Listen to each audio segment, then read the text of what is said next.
I love those dear hearts and gentle people. The volunteering field has seen some interesting developments in recent months, spurred primarily by Volunteering Tasmania, with eager movements toward more accommodating reform. But this welcome re-evaluation of what counts as volunteer work still falls short of recognizing the clash between these volunteering principles and the practice of work for the dole. First, let's refresh on what volunteer work means. Volunteering Australia defines volunteer work as activities in not-for-profit positions that benefit both the worker and the community, are done through the worker's own choice, and for no financial payment in return. Volunteering Australia also provides 10 principles that expand upon its definition.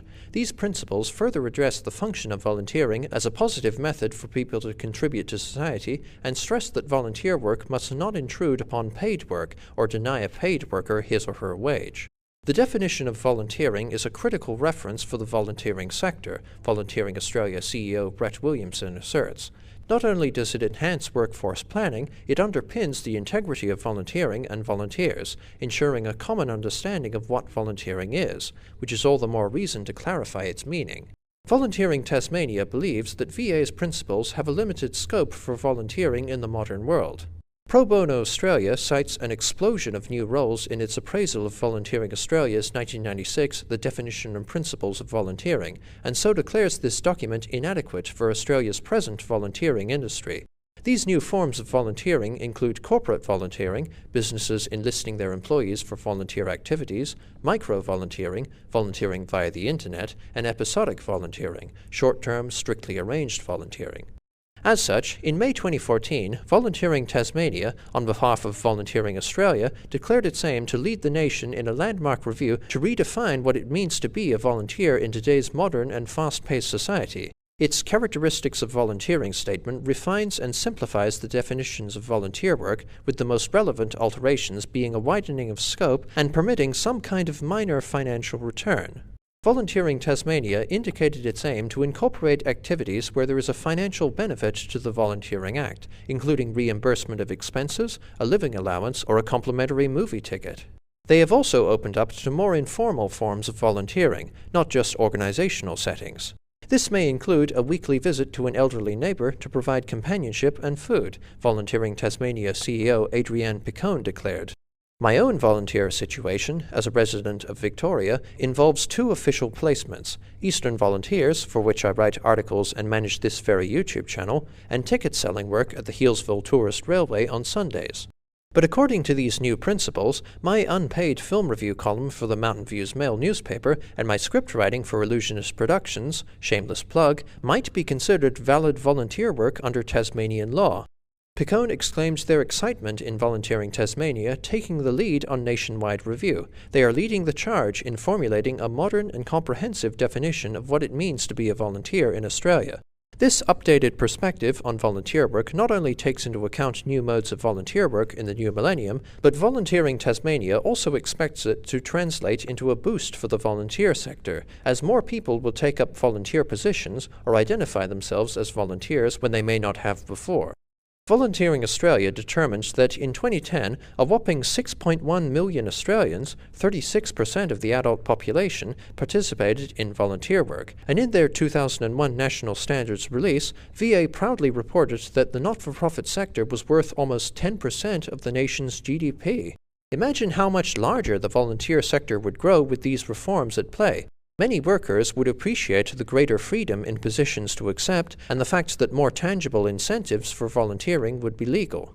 This National Review of Volunteering is expected to be completed by mid-2015. Though incredibly promising, this reform process still does not confront the discrepancy between mandated volunteer work and the government's Work For The Dole program. I am in Work For The Dole because I was unable to find long-term paid work before the 1-year Newstart period concluded. According to Centrelink, I must carry out 65 hours of volunteer work per month, in addition to my job seeking, to continue receiving welfare payments.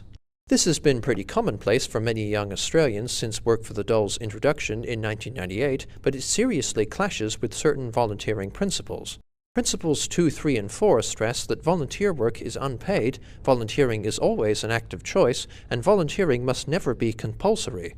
The word coercion is brought up in debates of choice in volunteering, but I find it unfair. I thank the Discovery Community Centre for their hard work in finding me placements that appeal to my writing skills and interests. As such, I had no trouble choosing from what they offered me. Even so, I was not granted the choice of declining a volunteer position and continuing with job seeking as normal. Principle 2 technically still stands, as volunteers in Work For The Dole are not paid by their placement organizations. However, receiving continued welfare payments in return for volunteer work is a contradiction of Principle 4. If, as Volunteering Australia states, volunteer work should not be compulsorily undertaken to receive pensions or government allowances, then Work For The Dole does not fit with this fundamental tenet of volunteer work. I'm talking government stuff in this video, but this matter essentially boils down to semantics. Again, I have no qualms with how I entered the volunteer sector, as I'm very happy with what I'm doing, including projects like this. Volunteering is a vital element of our community. I am grateful for Work For The Dole, as through this program I am now earning my keep, so to speak. But if any aspect of volunteering demanded revision, it is this clear contradiction between Work For The Dole and the by definition voluntary nature of volunteer work. And indeed, that is what Volunteering Victoria are doing. In a position statement published in November 2014, Volunteering Victoria draws a firm distinction between traditional, non-mandatory mutual obligation agreements and Work For The Dole, and even questions whether Work For The Dole should be called volunteering. Calling it problematic under the current definition of volunteering, Volunteering Victoria highlights the requirement of choice in volunteering and how it should not be undertaken for the receipt of a government allowance, while conceding that it's not mandatory for volunteering organizations to follow this definition. Volunteering Victoria looks to Volunteering Tasmania's national review for a reconciling of Work For The Dole with volunteering. Volunteering Tasmania's reforms are highly encouraging in their broad efforts to keep up with new kinds of work in the modern world, but they've sadly missed a major issue staring them and us in the face. Here's hoping Volunteering Victoria's focus on the disconnect between volunteerism and Work For The Dole will catch on and inform future reviews.